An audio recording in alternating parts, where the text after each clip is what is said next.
Hi, everybody. This is Silvio Canto in Dallas, Texas on Sunday, June the 30th. Happens to be the last Sunday or the last day of June, actually. June the 30th. You always have to remember that June has 30 days, May has 31, June has 30, and July has 31. Something I had to learn several times when they used to teach that kind of stuff in school. So the end of June. And today we're going to spend the last day of June here with our friend George Rodriguez. George, tell me that it's really nice and cool in San Antonio. All right, I'll tell you that, but it's not. That's like me telling you the economy is real good. Yeah, or that Joe Biden had a great debate the other night. Yeah, yes, he had a like wonderful debate. He sure did, and it's snowing in Dallas too, Yeah. as you and I speak. No, I just wanted to say something before we got to our topic, which is, of course, the debate and the reaction and the speculation from it. We'll be following up on this with our friend Rosine. Rosine is a great friend of our show from France, and she's obviously on top of everything happening in her home country. But they had elections in France today. They do it a little bit different in France. Of course, they have a parliamentary system, so it's different than the way we do it. And they have two rounds. They have a round today, and I guess next Sunday or whenever they're going to have the second round. But in the first round today, the what they like to call the right center party had a tremendous day, and President Macron's party, had a very bad day. So it does look like something could be changing in France probably over the next 30 days. We have to wait for the second round. So as soon as I can make contact with our friend Rosine, we'll get her on and we'll get to listen to her beautiful French accent explain French politics, which is, of course, always very interesting to say the least. Well, George, they had a debate. Did you hear about that? Kind of. Yes. Oh, kind of a debate, yeah. I thought the debate was over, George. It was supposed to be 90 minutes, I guess, or it was 90 minutes. But I thought it was over maybe in the 15th minute or the 20th minute. Yes. When President Biden is answering a question, and then he says something completely incoherent. And then Trump says, and then they asked Mr. Trump for a response, and he goes, well, I don't understand what he said, and I don't think he knows what he said either. I have a feeling that at that point, the debate ended. That was kind of, That was one of those moments like when. Like, there you go again? Yeah, there you go again. That was one of those there you go again moments. There you go again. But what's fascinating to me is that in just general reaction, I was actually starting to feel sorry for Biden because you could tell he was not getting any better. I don't know whether he was unprepared or there's simply no way they can prepare him any better given his situation. But at what point, George, did you think that the debate was over and they were just going through the motions? At what point, like I said, in my case, it was when Trump said, I don't know what he's saying, and I don't think he knows what he's saying either. But when was it for you that you said, I think it was this is going to be a bad night? I think it was at the same time when he made that comment, when he stumbled around, and it became obvious that he was incoherent in many ways. Now, yeah, I was still worried. I still held out hope that was just something that he had tripped over at the very beginning. But then as the debate went on, I kept asking me, who the heck put this plan together, this format? Who did this format? Because it was a format where it was only the two of them together, side by side, constantly. So you could see, even when Biden was not talking, that he had a bewildered look on his face. Right.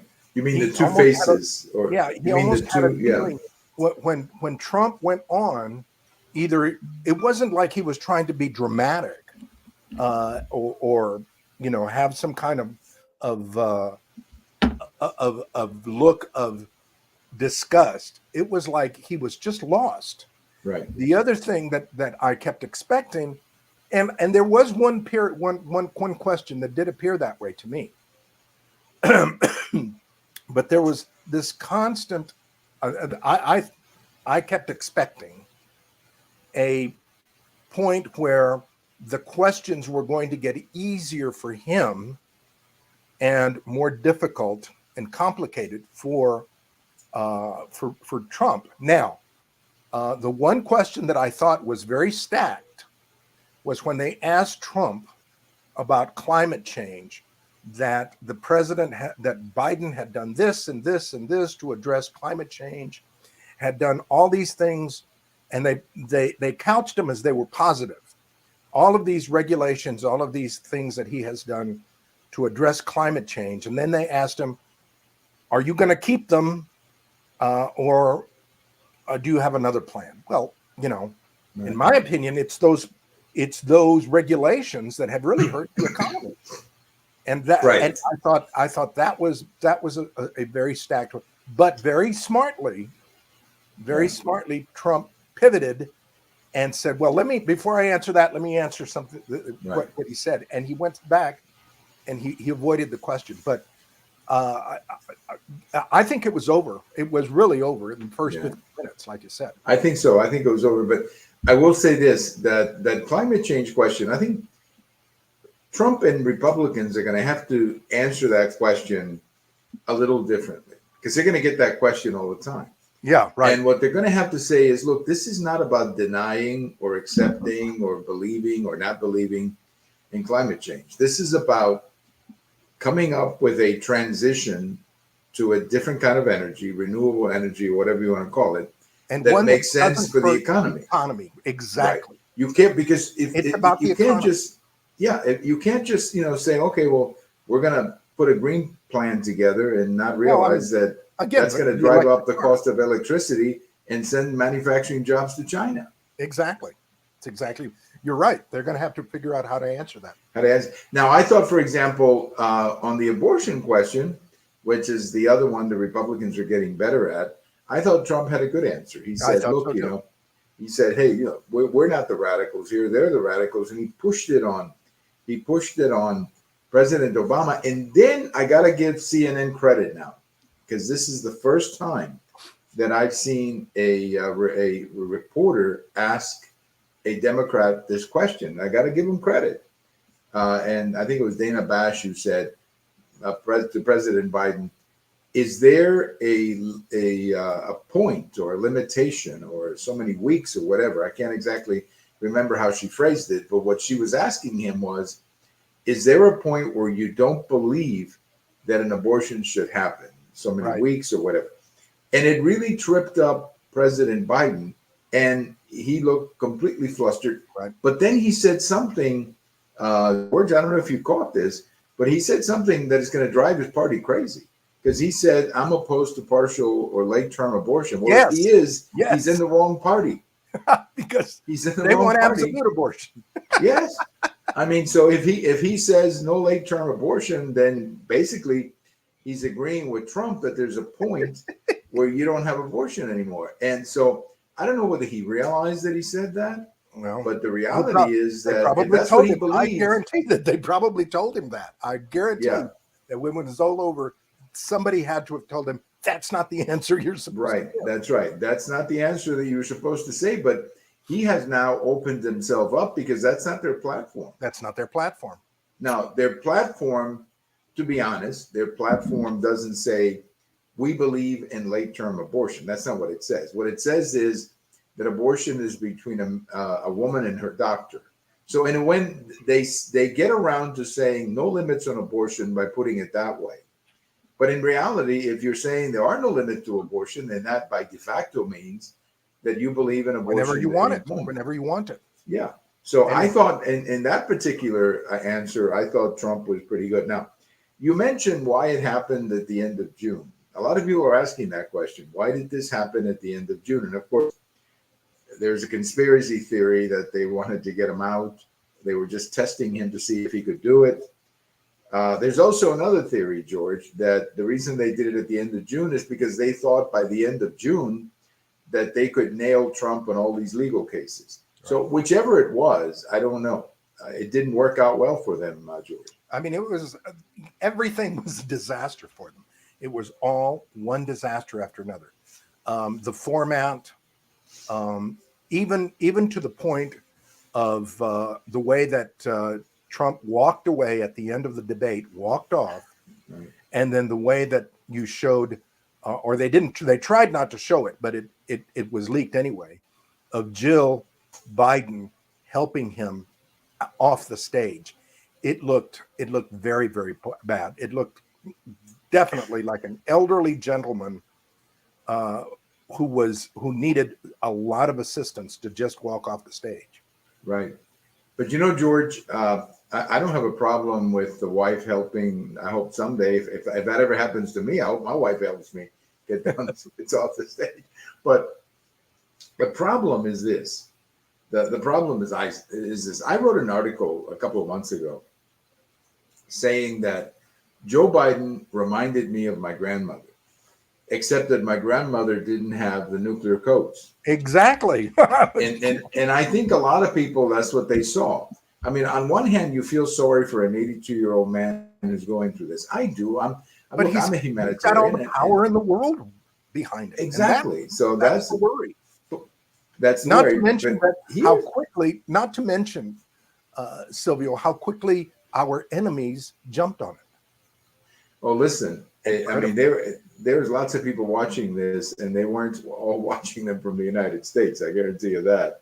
But the other thing too, George, that I found interesting in the reaction, a lot of people acting surprised, as if, oh my gosh, we didn't know he was like this. Well, look, the people who act that way, George, either they have not been paying attention, or they're watching the wrong channels. Because you don't have to be themselves. They're trying to fool themselves. Yes. You don't have to be a right-wing fanatic to realize that we've been watching this. This is the reason, and I'm convinced of this now, this is the reason he never did press conferences, George, because all of this would have come out if he had done press conferences like, well, you worked for Reagan, and how often did Reagan do a press conference? Probably every 3 months, probably. Yep. I know Bush the same way. I remember George W. doing press conferences even when he was down in the polls. Clinton too. So I'm a little bit surprised that people were surprised. Now, the big story, of course, now is what happens, and this is where we get to speculate a little bit. Bill O'Reilly, who is pretty well-known guy, I have followed him for years when he was on Fox, and now he has an independent news agency that I follow as well. And he's reporting today that, and this is based on, I guess, sources that he has, that they've made the decision that he has to get out. Now, by getting out, I don't mean that he's going to be resigning the presidency, but he's going to say that he's not running for re-election. He's going to do an LBJ. Now, again, it's only Bill O'Reilly saying this. It's an unconfirmed or anonymous source. I mean, he's not telling us how. All he knows, all he's saying is that these are his sources. Again, it could be right or it could be wrong. I don't know. I'm going to give on this one Bill O'Reilly the benefit of the doubt. I do believe the Democrats think that they have to replace him, George. I don't know how else to say it. I don't know how anybody can look at that man on Thursday night and feel comfortable when a phone call comes in at 3:00 in the morning for the president of the United States in a, either a nuclear situation or just a high risk situation. I mean, this is, for example, I just heard today, George, that we have put several military bases in Europe on full alert because there's something. We're picking up something. And many of our military bases in Europe and in the Middle East are in full alert right now. And I mean, I am not comfortable with this man being the one who's going to get that phone call. Yeah. And this is not a Republican or Democrat thing. I'm just looking This is at an the American reality, thing. George. This is an American Yes, I'm just looking at the reality of this. I mean, we should all worry about our nation. Yeah, getting back to Bill O'Reilly, I think that's a very good, interesting commentary. Again, it's a lot of this is speculation, and he trusts his sources, so he's repeating what his sources have told him. I would not be surprised if it's true. I would not be surprised. I think the Democrats have desperately got to do something very, very quickly about this situation. Otherwise, their convention is going to turn into a zoo. It's going to be, I mean, they're already worried about the number of demonstrators that are going to show up, pro-Palestinian demonstrators in particular, that are going to show up. They are worried that the police union, because of the way that the police have been treated in Chicago by the mayor, the police union is threatening a sit-in, which would really, I mean, put them in a bad situation. That would be a mess. The other thing that is worrisome to them right now is that this morning, and this was something that was reported by Fox, is that Kamala Harris's office and supporters are extremely upset that everybody is being mentioned as a candidate for president except her. And she is obviously very, very upset. And of course, immediately she said it was because of her race and gender. So this mess that this hole that they have dug themselves into, it's not looking good for them. I'm not sure how they're going to.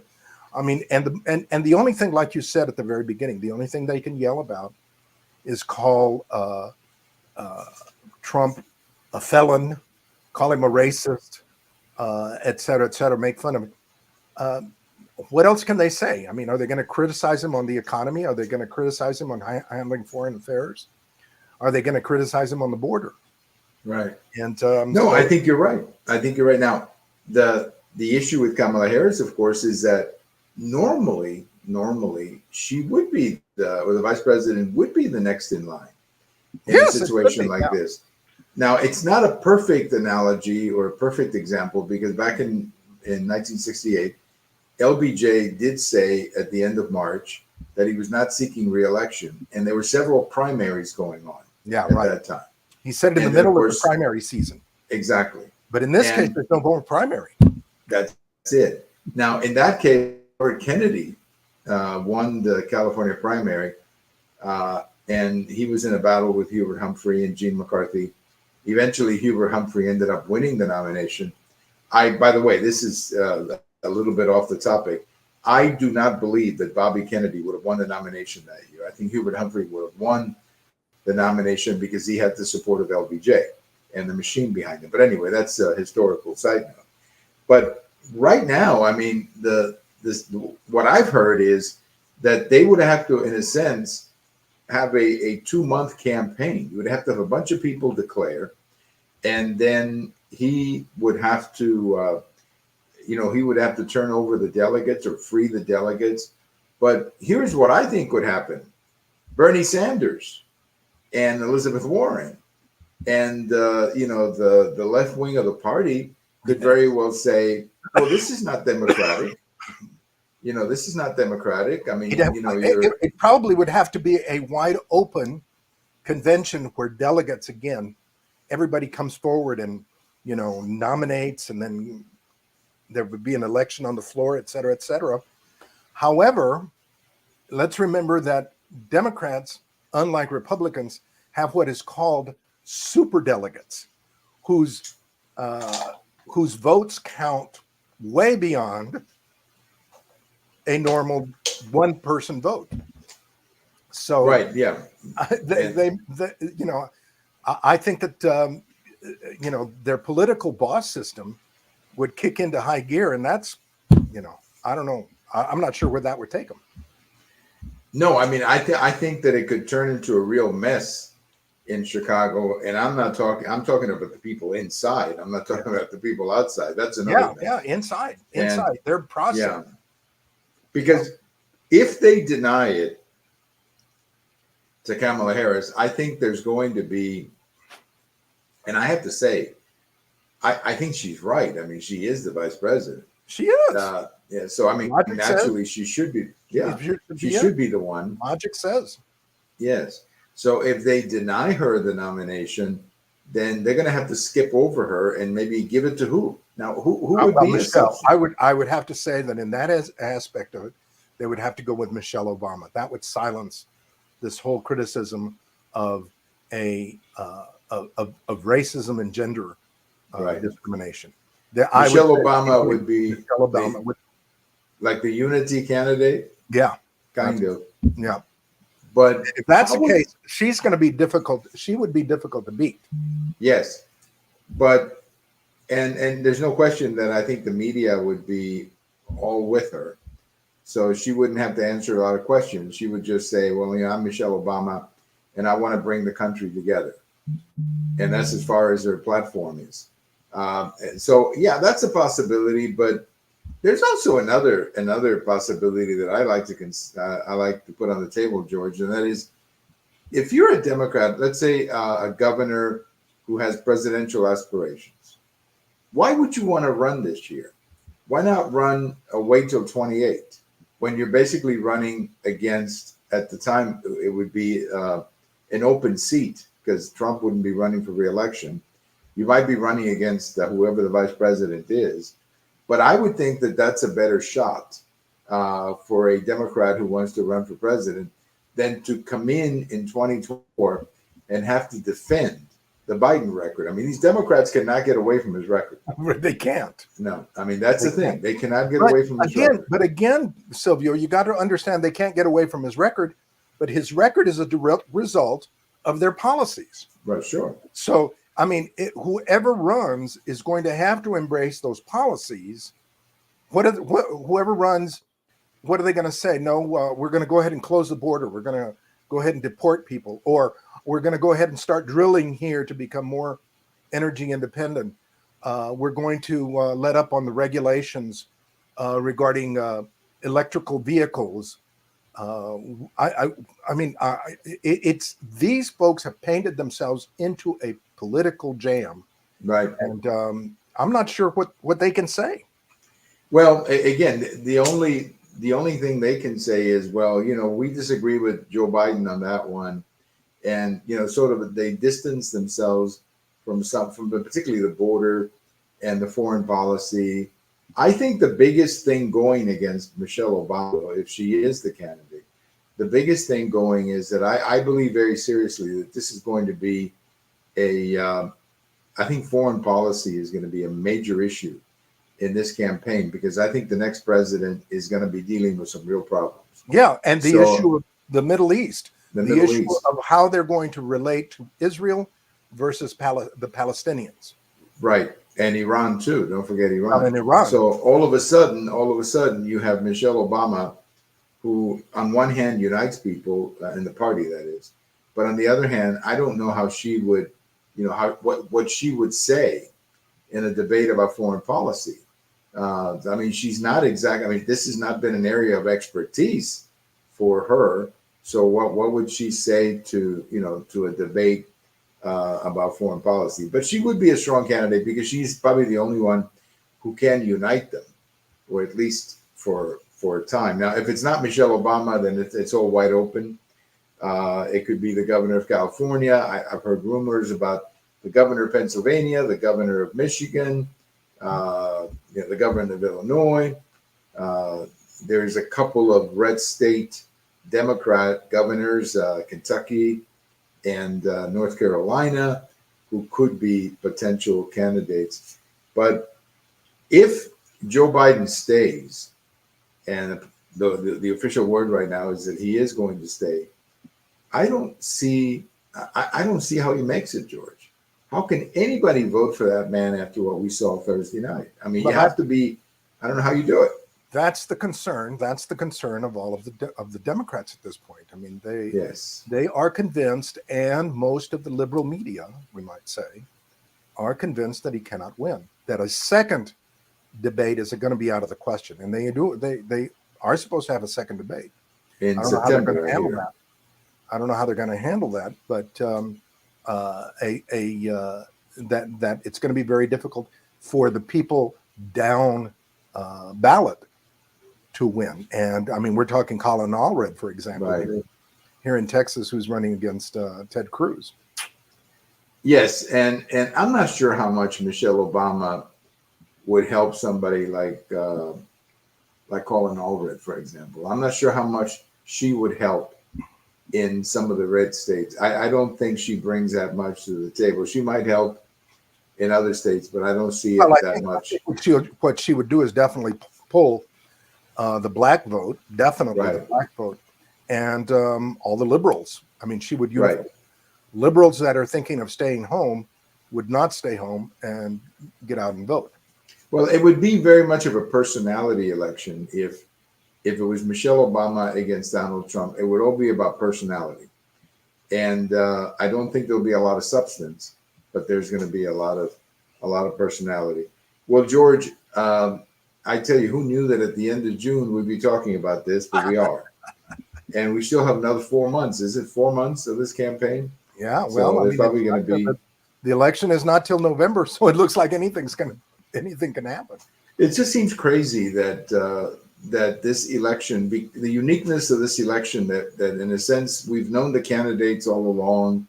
Normally at this time, if it's an incumbent, we know who he is, but if it's the challenger, it's not official yet, and we're not even campaigning, or we're not even doing debates like we are. So it's just crazy. It's just a very unique election. And I just hope it works out for the country. That's the key. That's the key, because we're very divided as a country, and I hope it all works out for the country.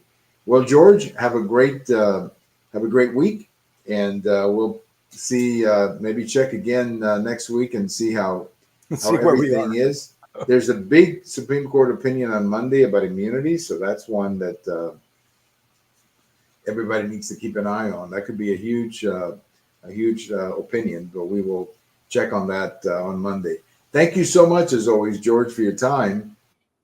And we'll again you're telling me that it's like below zero in San Antonio, right? Oh yeah, right. It's like it's like we're very close to the sun right now.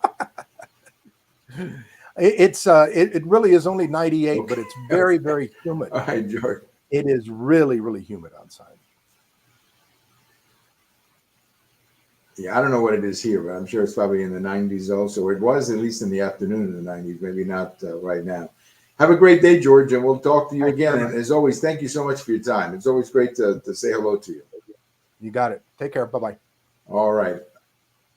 Our good friend, George Rodriguez, as we talk about this, responds to this debate and what is going to happen. This is something I have never been through before, so I don't know how it's all going to work out. I hope it works out well for the country. That's my priority, because the country is so divided right now that, we don't need a very bitter election, although I think one is coming. And I just hope that, we can all come together and at least agree on trying to fix the problems, because it seems like we're just investigating each other too much. And that's not good for the country. By the way, that's one big consequence. The Supreme Court opinion that comes out Monday could have a big impact on all these investigations. So we'll keep an eye on that. Thank you for watching. Good evening to everyone. Good night to everyone. And we'll talk to you later. This is Silvio Canto in Dallas.